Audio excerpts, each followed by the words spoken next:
The orange sun of Kepler 442b was setting behind the mountains when Commander Zethka heard the screaming start again. He pressed his six-fingered hands against the cool metal of the observation window and watched the last of his soldiers fall back toward the central bunker. The Vorthak were coming again, and this time there would be no stopping them. Zethka belonged to the Altarian people, a proud race that had helped build the Galactic Coalition 300 years ago. His kind stood nearly 8 feet tall with gray skin and large black eyes that could see in many different light ranges. They were known across the galaxy as excellent engineers and smart military leaders. But none of that mattered now as he watched his world die. The mining colony on Kepler 442b had been peaceful for 20 years. The planet was rich in rare metals that powered the Coalition's starships. 200 beings from 12 different species had made this place their home. There were scientists who studied the strange rocks, miners who dug deep into the planet's crust, and families who had built a new life far from their birth worlds. Children played in the domed gardens while their parents worked. It had been a good place to live. Then the Vorthak came. The first reports had arrived 3 months ago from colonies in the Outer Rim. Something was eating its way through inhabited systems, leaving nothing but dead worlds behind. The Coalition Navy had sent scout ships to investigate, but most never came back. The few that did return brought terrible news. The Vorthak were unlike anything the galaxy had seen before. They looked like giant insects, standing 8 feet tall on powerful legs. Their bodies were covered in thick armor that could stop most energy weapons. Sharp claws extended from their arms, and their heads held mandibles that could bite through metal. But the worst part was how many of them there were. They moved in swarms of thousands, maybe millions. They ate everything in their path and left only emptiness behind. Dr. Elena Vasquez had been the first to understand what was happening. She was a xenobiologist from the planet Centauri Prime, one of the smartest people Zethka had ever met. Her people looked almost like humans, but with silver hair and pale blue skin. She had spent years studying alien life forms and had a theory about the Vorthak that made everyone's blood run cold. They are running from something, she had told the Colony Council 2 weeks ago. These creatures are not attacking us because they want our worlds. They are fleeing from something even worse in the galactic core. We just happen to be in their way. The knowledge did not make their situation any better. The Vorthak still killed everything they found. They had already destroyed 15 colonies in the sector. Kepler 442b was next on their list. Zethka had 12 soldiers left from his original force of 50. They were good fighters, all of them veterans of the Coalition's border wars. But their energy weapons were running low on power, and there was no way to get more ammunition. The communication array had been destroyed in the first attack, cutting them off from any hope of rescue. Even if they could call for help, the Coalition Navy was fighting desperate battles across dozens of worlds. There were no ships to spare. The commander walked away from the window and made his way through the bunker's narrow corridors. The civilians had been moved to the deepest levels where the walls were thickest. He could hear children crying and adults trying to comfort them. Everyone knew this was the end. The shields protecting the bunker were failing, and once they went down, the Vorthak would pour inside. He found Dr. Vasquez in the main command center, staring at the tactical displays. Her usually neat silver hair was messy, and her pale skin looked even whiter than usual. She had been working for days without sleep, trying to find some way to save them all. "How much time do we have?" Zethka asked. She looked up at him with tired eyes. "The shield generators are overheating. Maybe 2 hours, perhaps less. After that, She did not need to finish the sentence. Outside the bunker, the Vorthak were gathering for their final attack.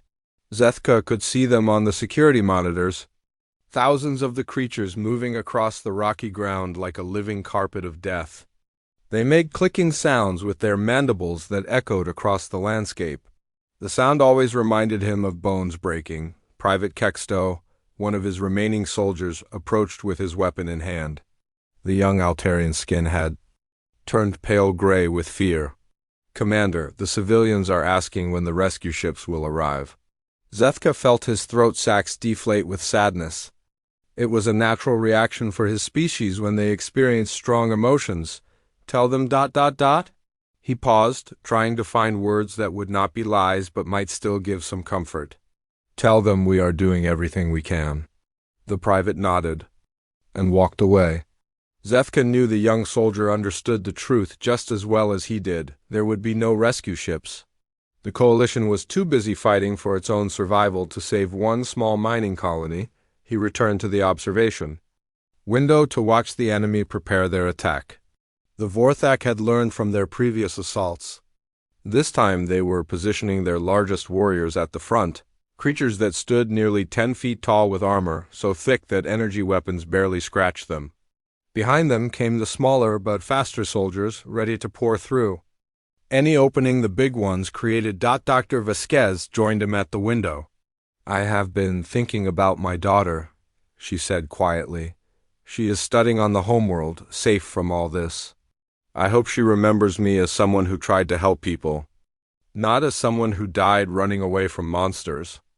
Zethka placed a gentle hand on her shoulder. She will remember you as a hero. You helped us understand what we were facing. That knowledge will help others survive even if we do not. The shield generators began to make a high whining sound. That meant they were about to fail. Both of them could see the energy barrier around the bunker starting to flicker. Soon it would be gone entirely, and then the Vorthak would come. That was when the impossible happened. Streaks of fire began falling from the orange sky above them. At first, Zethka thought they were meteors or pieces of destroyed spacecraft. But as he watched, he realized these objects were moving in controlled patterns. They were heading straight for the Vorthak army. The first object hit the ground with the force of a small earthquake. The impact crater it created was 20 feet wide and filled with molten metal from whatever had just crashed. Zethka pressed his face against the observation window, trying to understand what he was seeing. The Vorthak closest to the crash site had been turned into paste by the explosion, but the others were moving toward it with their weapons ready. Then the sides of the crashed object blew outward. Metal fragments shot in every direction like deadly rain. The sharp pieces cut through Vorthak armor as if it were made of paper. The aliens that had been approaching the crater fell backward with green blood pouring from their wounds. But Zethka barely noticed them because something was climbing out of the wreckage. It was small compared to everything else on the battlefield. The creature stood only 6 feet tall, which made it shorter than any coalition species he knew. Its body was covered in black armor that seemed to absorb light rather than reflect it. The helmet completely hid its face behind a dark visor that showed no expression at all. In its hands, it carried weapons unlike anything Zethka had ever seen. More objects were falling from the sky now. Each one created its own crater and released more of the small armored beings. Within minutes, dozens of them were scattered across the battlefield. They moved with a speed and grace that seemed impossible for creatures wearing such heavy armor. Dr. Vasquez grabbed Zethka's arm with trembling fingers. What are they? She whispered, before he could answer. The sounds of battle erupted outside. But these were not the energy weapon bursts they were used to hearing. These new weapons made sharp cracking sounds that came so fast they almost blended together into one continuous roar. The noise was deafening even through the bunker's thick walls. On the security monitors, Zethka watched the first of the small warriors engage the Vorthak. The alien insects rushed forward with their claws extended, confident that they could easily destroy such tiny opponents.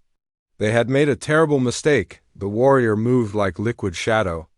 As a Vorthak claw swept down toward its head, the creature ducked under the attack and brought its weapon up. The gun spat a stream of metal projectiles that punched through the alien's chest armor. Green blood sprayed across the rocky ground as the Vorthak collapsed, but the warrior was already moving to its next target. It rolled sideways as another alien lunged forward, came up firing, and put 3 shots into the creature's head before it could react. The Vorthak dropped like a stone, its mandibles still clicking weakly as it died. Look at how they move, Dr. Vasquez breathed. They are so fast. Zethka could only stare in amazement. His own people were considered among the finest soldiers in the galaxy, but they fought with careful planning and defensive tactics. These new warriors fought like they had been born for war. They moved through the Vorthic swarm like predators. Hunting prey, one of the creatures found itself surrounded by 6 Vorthic warriors. Any rational being would have panicked or tried to retreat. Instead, the warrior pulled a small metal object from its belt and threw it into the center of the alien group. The explosion that followed painted the rocks with pieces of Vorthic. Their weapons, Zethka realized. They do not use energy. They fire solid projectiles at incredible speed. Dr. Vasquez was studying the tactical display with the intensity she usually reserved for her scientific research. The rate of fire is impossible. Energy weapons need time to recharge between shots, but these devices seem to fire continuously. On the monitors, they watched as more of the small warriors engaged the Vorthic army. The aliens had thought they were facing an easy victory, but now they were being systematically destroyed. The warriors worked together with perfect coordination, their movements flowing like a deadly dance. 2 of them took position on opposite sides of a group of Vorthic. While the aliens focused on one target, the other warrior attacked from behind. The crossfire caught the Vorthic in a killing zone, where they could not escape. Within seconds, a dozen of the creatures lay dead. Another warrior was pinned down behind a boulder by Vorthic fire.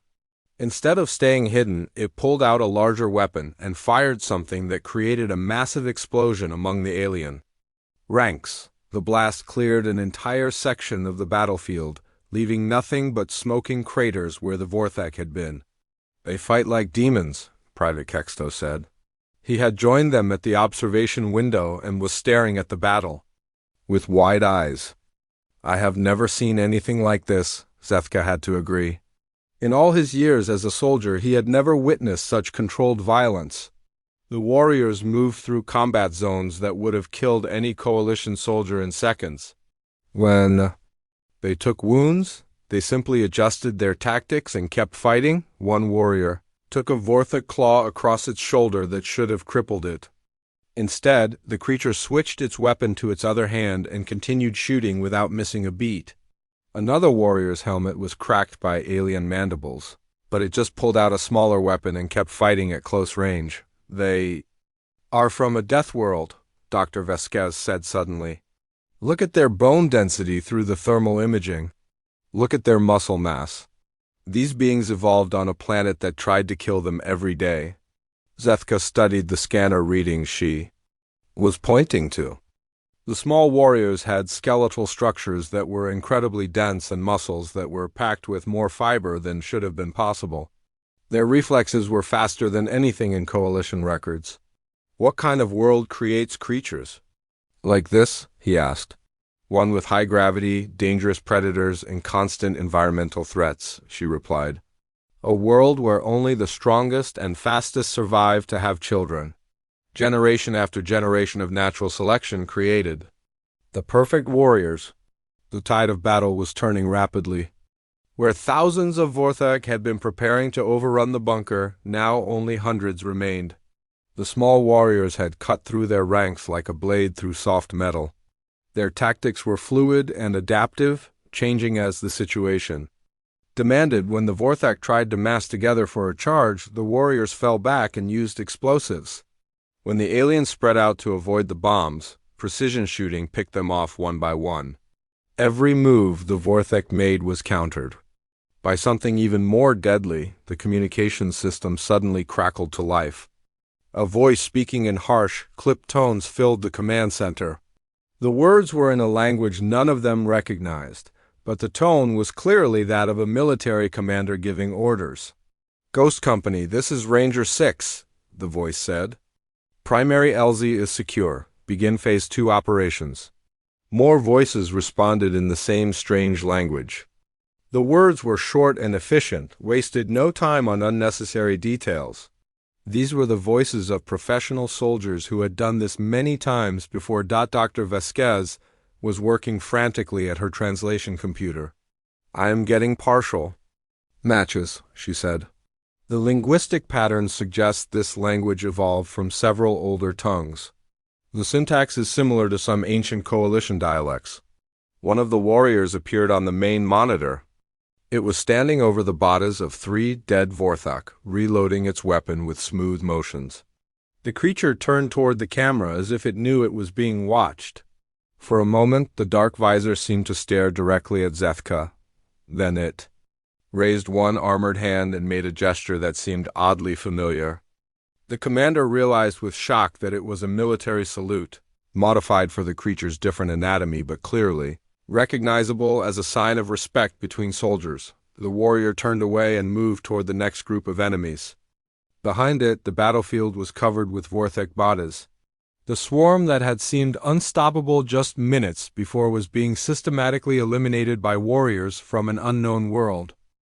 Sergeant Jake Morrison felt the familiar rush of combat as he moved across the alien battlefield.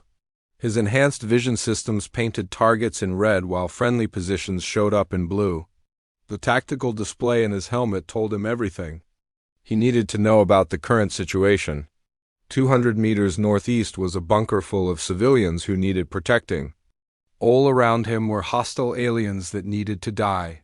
The Vorthek were unlike anything he had fought before, but Jake had been killing things that wanted to kill him since he was 18 years old. These bugs were big and ugly and had sharp claws, but they moved in predictable patterns and their armor had weak spots. That made them just another target. Behind him, Corporal Lisa Price was covering his advance with her sniper rifle. Every few seconds he heard the distinctive crack of her weapon followed by the sound of another alien hitting the ground. Lisa had been a spotter for 3 years and could put a bullet through a target's eye at 800 meters. The Vorthek were learning to fear that sound. "Movement, 2 o'clock, Private Danny Cooper called out over the comm. The kid was fresh out of training but had good instincts and quick reflexes. Jake had seen him put down 6 aliens in 10 seconds during their last drop.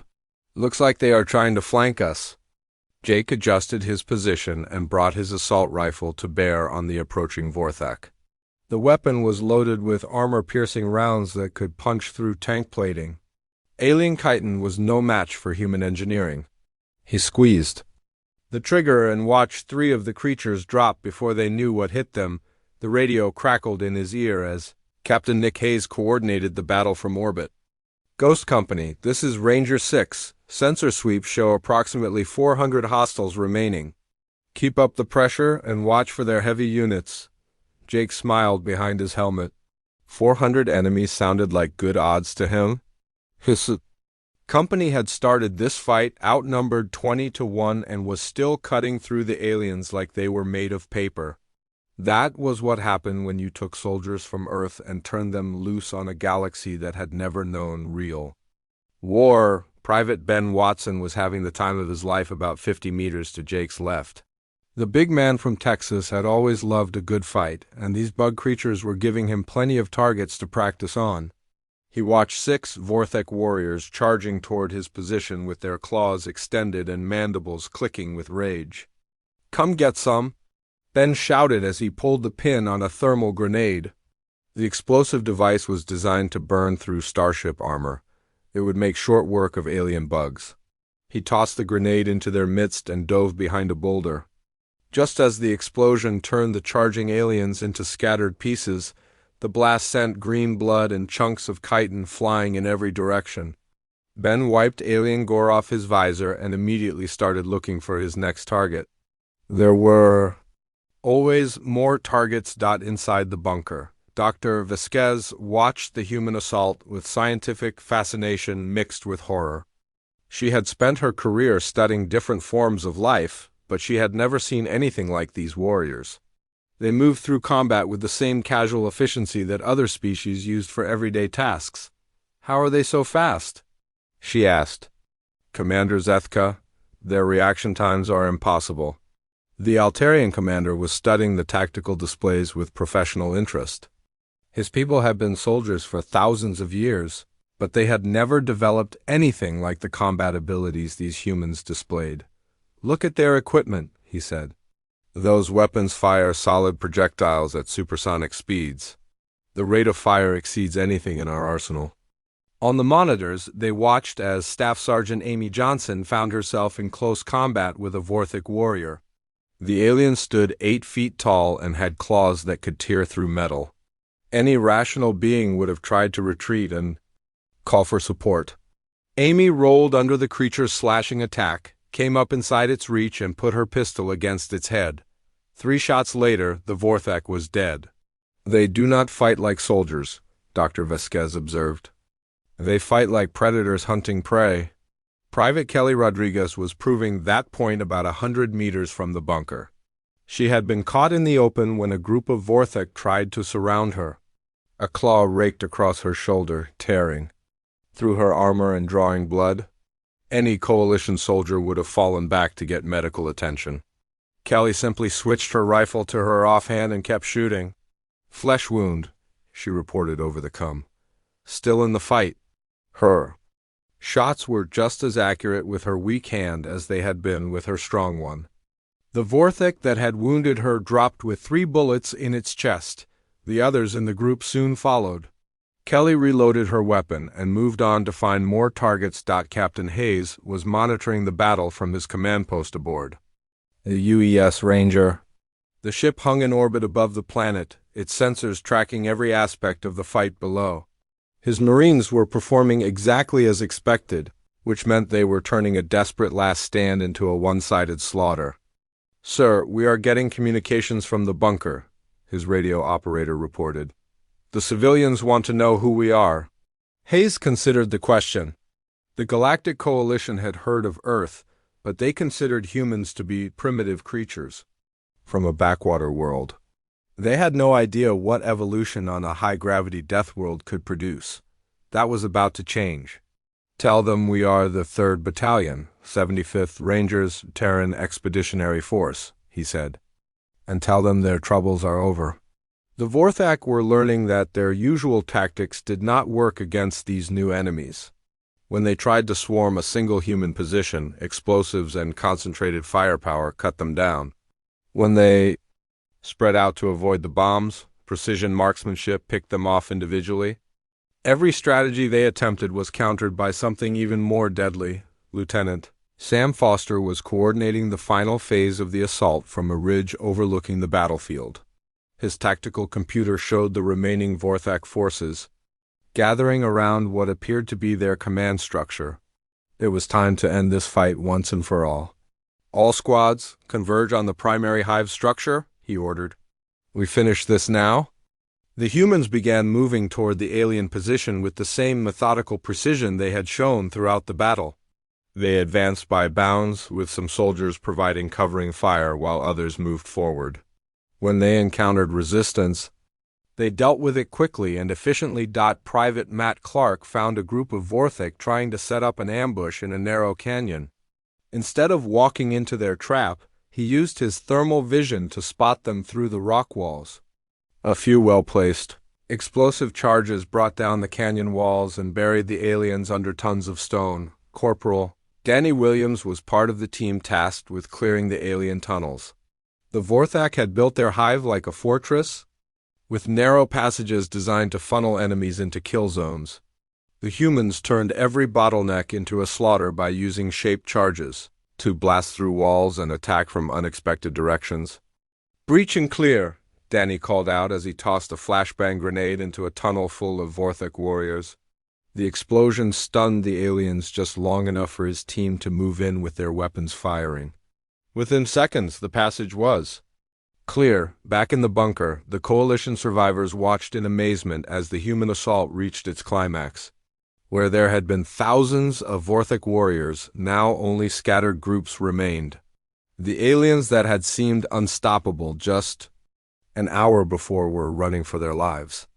"It is over," Commander Zethka said with wonder in his voice. "They actually did it."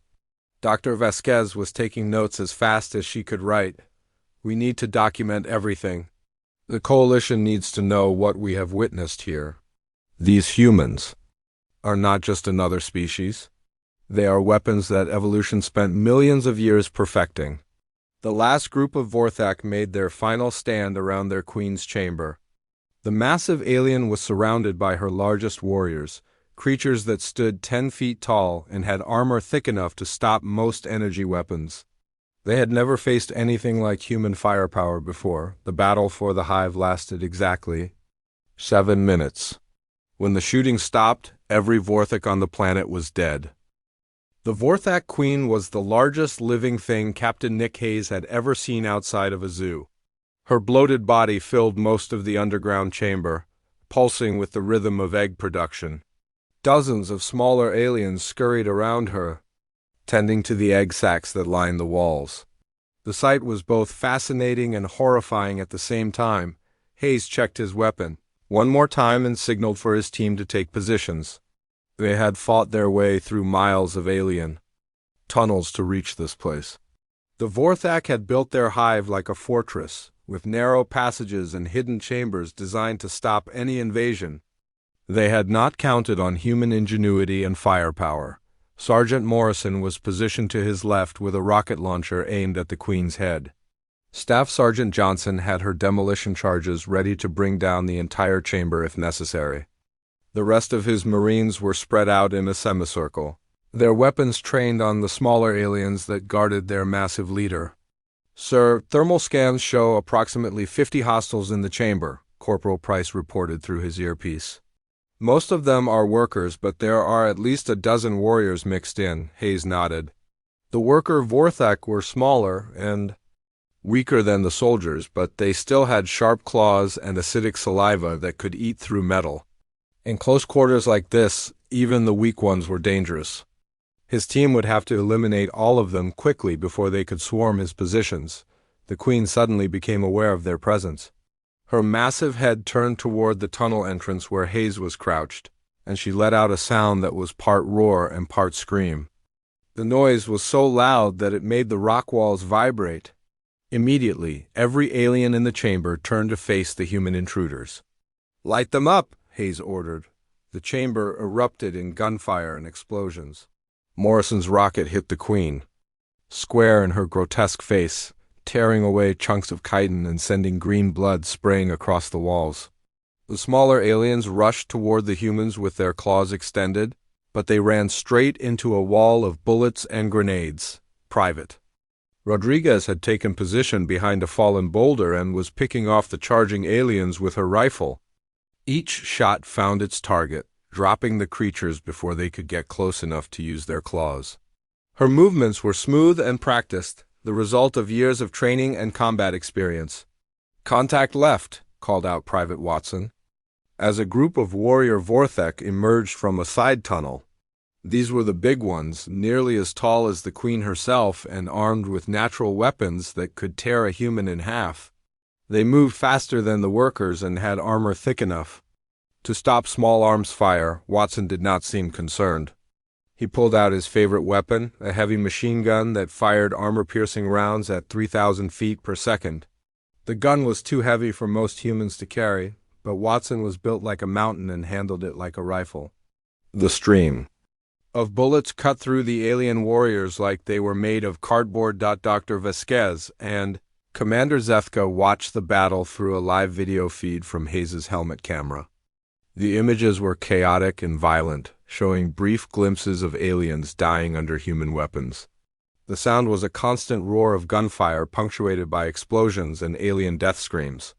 "The tactical coordination is perfect," Zethka observed, with professional admiration. "Each soldier knows exactly where the others are positioned. They create overlapping fields of fire that leave no escape routes for the enemy."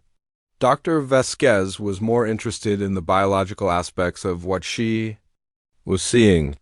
"Look at their stress responses," she said, pointing to the biometric data streaming from the human soldiers. "Heart rates are elevated but stable. No signs of panic or confusion. They are actually enjoying this." It was true. Despite being vastly outnumbered in a confined space filled with deadly aliens, the humans were fighting with something that looked remarkably like enthusiasm. They moved through the chamber with confidence, each one covering his teammates while advancing toward their objectives. Sergeant Morrison had reloaded his rocket launcher and was looking for another high-value target. The queen was wounded but still alive, her massive body writhing in pain and rage. Smaller aliens continued to pour from the egg chambers, driven by instincts to protect their leader. Morrison aimed carefully and fired his second rocket into the largest cluster of enemies. The explosion collapsed part of the chamber roof, burying a dozen aliens under falling rocks. The queen's scream became even louder, a sound of pure fury that hurt to hear. But she was trapped under her own massive weight and could not move to defend herself. Staff Sergeant Johnson was advancing toward the egg chambers with her demolition charges ready. The human military doctrine was clear about dealing with alien breeding facilities. Nothing could be allowed to survive that might create more enemies in the future. She moved quickly but carefully, placing explosive devices in locations that would cause maximum structural damage. "Charges set," she reported. "Recommend immediate withdrawal." Hayes was about to give the order when movement caught his eye.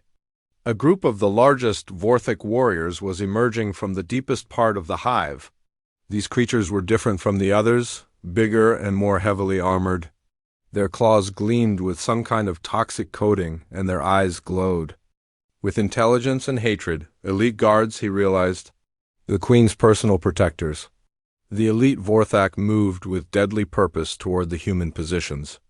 Unlike the mindless charges of the other aliens, these creatures used tactics and coordination. They spread out to attack from multiple directions. Using the chamber's rock formations for cover, Private Cooper found himself facing two of the elite warriors at the same time. Their coordinated attack would have overwhelmed any normal soldier. But Cooper had been trained on Earth, where survival meant being faster and smarter than everything trying to kill you.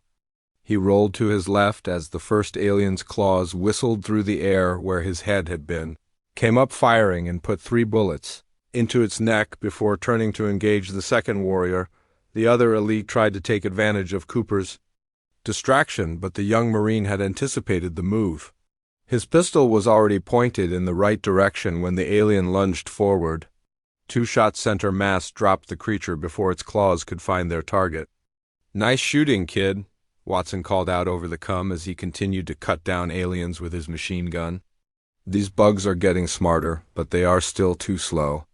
The battle was reaching its climax. Hayes could see that his team had eliminated most of the defenders, but the elite guards were still fighting with desperate courage. The Queen was dying slowly from her wounds, her movements becoming weaker with each passing minute. It was time to end this. "All units, pull back to minimum safe distance," he ordered. "Johnson, detonate on my mark." The Marines began withdrawing toward the tunnel entrance while maintaining their covering fire. The remaining Vorthak tried to follow them, but concentrated gunfire kept them at bay. Hayes waited until all his people were in position before giving the final command, "Execute." The explosion was tremendous. Johnson's carefully placed charges brought down the entire chamber in a cascade of falling rock and twisted metal. The Queen's final scream was cut short as tons of stone crushed her massive body. The elite guards disappeared under the avalanche, their armor no match for geological forces. When the dust settled, the hive was nothing but a pile of rubble. Every Vorthak on the planet was dead. The human assault team had accomplished in hours what an entire coalition fleet might have taken weeks to achieve. Hayes led his Marines back through the tunnels toward the surface. Behind them, the alien fortress burned with chemical fires that would smolder for days. The mission was complete, but he knew this was just the beginning.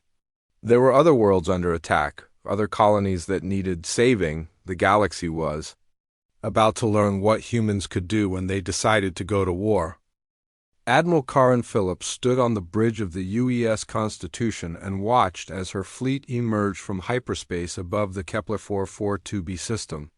12 heavy cruisers, 30 destroyers, and 40 support vessels made up the largest human military force ever assembled outside of Earth's solar system. The sight filled her with pride and a deep sense of responsibility. The initial reports from Captain Hayes had been remarkable. A single company of Rangers had eliminated an entire Vorthak swarm in less than 6 hours. The aliens that had been terrorizing the galaxy for months, were no match for human soldiers and human weapons. But Phillips knew that this victory was just the first step in a much larger campaign. "Admiral, we are receiving transmission requests from 47 different star systems," her communications officer reported. "All of them are requesting immediate military assistance." Phillips nodded. She had expected this. News of the human intervention at Kepler 442b had spread through the galaxy's communication networks at light speed. Every world under threat was now begging for Earth's help.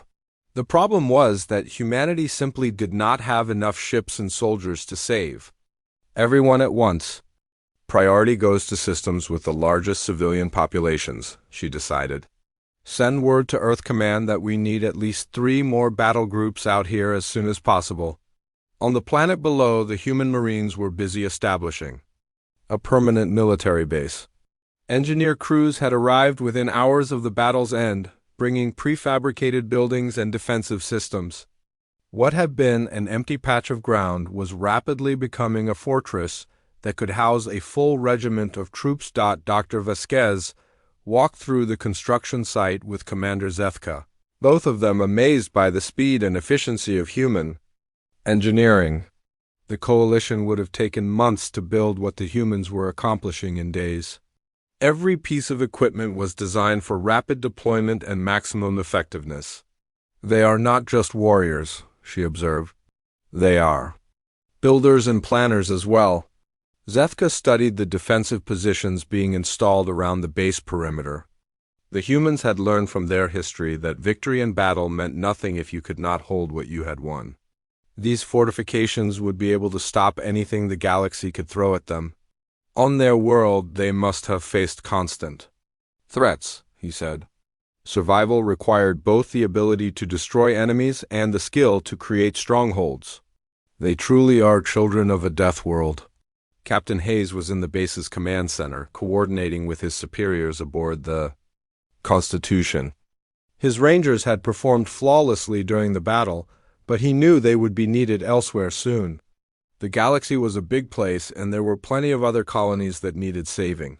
"Sir, new orders from Admiral Phillips," his communications sergeant reported. "We are being reassigned to the Vega system. Intelligence reports indicate another alien threat is consuming worlds in that sector." Hayes smiled grimly. After years of fighting small border conflicts, his men were finally getting the chance to do what they had been trained for. Earth had spent decades preparing for interstellar warfare, and now that preparation was paying off.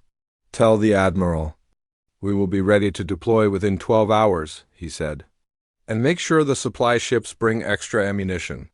Something tells me we are going to need it." The news of human military success was spreading beyond just requests for help. In the halls of power on a dozen coalition worlds, political leaders were having urgent discussions about what this development meant for the balance of galactic politics. Humanity had gone from being a minor species on the edge of known space to the galaxy's most effective military force in a single day on the Altarian homeworld. High Commander Veltak was reading the battle reports with growing concern. His people had considered themselves the premier military power in the coalition for centuries. The idea that primitive humans could accomplish what entire Altarian fleets could not was deeply troubling. "How many ships do the humans have?" he asked his intelligence chief.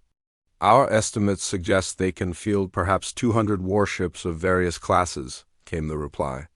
"Their technology appears to be roughly equivalent to our own, but their tactical doctrines are completely different." Veltek studied the tactical analysis of the Kepler 442b battle. The humans had used kinetic weapons instead of energy beams, explosive devices instead of particle shields, and close-quarters combat instead of long-range engagement. Everything about their approach to warfare was alien to coalition thinking. "They fight like savages," he said with distaste. "But effective savages." Meanwhile, in the Zelani Confederacy's capital system, President Zaret H. was having a very different conversation with her military advisors. The crystalline harvester swarms had been advancing steadily through Zelani space for weeks, consuming entire planets and leaving nothing behind but empty husks. Her fleets were being systematically destroyed, and her people were facing extinction. Can we trust these humans? She asked. We may not have a choice, her defense minister replied.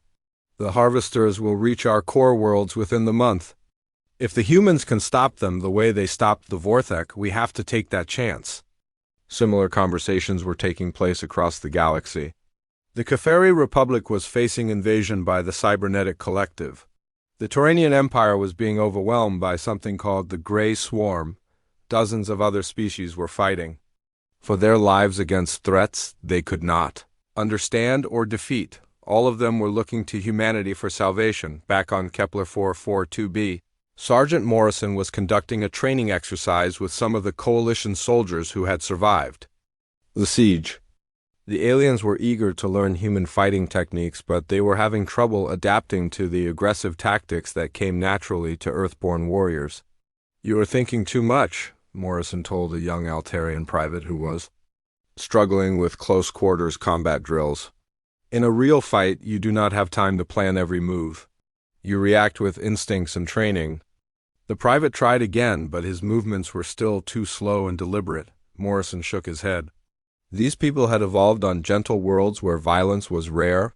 They could learn to fight like humans, but it would take time. They might not have. Dr. Vasquez was documenting everything she observed about human military capabilities. Her scientific report would be distributed throughout the Coalition and would fundamentally change how other species viewed humanity. The implications were staggering. They represent a completely different evolutionary path, she wrote. Where most intelligent species developed cooperation and technology to overcome environmental challenges, humans developed warfare and aggression.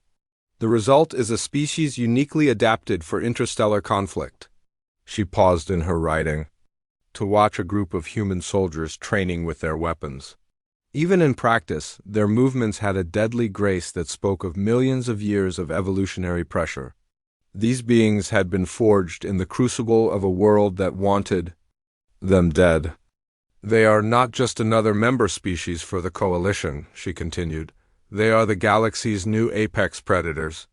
Admiral Phillips received word that the first of the emergency requests had been approved.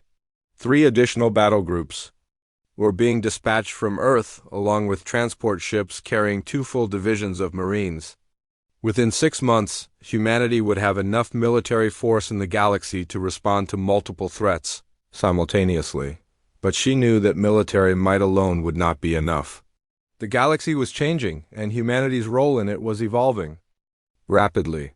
Other species would have to adjust to the reality that the small, primitive creatures from the edge of known space were now the dominant military power in their region. Some would embrace humanity as protectors and allies. Others would see them as a threat to be contained or destroyed. The coming years would test not just human military capabilities, but their diplomatic and political skills as well. Captain Hayes gathered his rangers in the base's main assembly hall for their final briefing before departure. These men and women had just fought the first major battle in what would likely become a galactic war. Their performance would be studied and analyzed for decades to come. You did good work here, he told them. But this is just the beginning. There are other worlds under attack, other colonies that need our help. The galaxy is counting on us to do what no one else can do. Sergeant Morrison raised his hand. Sir, what are our rules of engagement for the next deployment? Hayes smiled. Same as always, Sergeant. We go in, we find the bad guys, and we kill them all. Then we go home, the Rangers cheered. It was a simple mission statement, but it had served humanity well for centuries. As they prepared to board their transport ships, each soldier knew they were part of something larger than themselves. They were the spearhead of human expansion into a galaxy that desperately needed their help. High above them, the stars beckoned with promises of new battles and new victories. The age of human dominance had begun, and nothing would ever be the same again.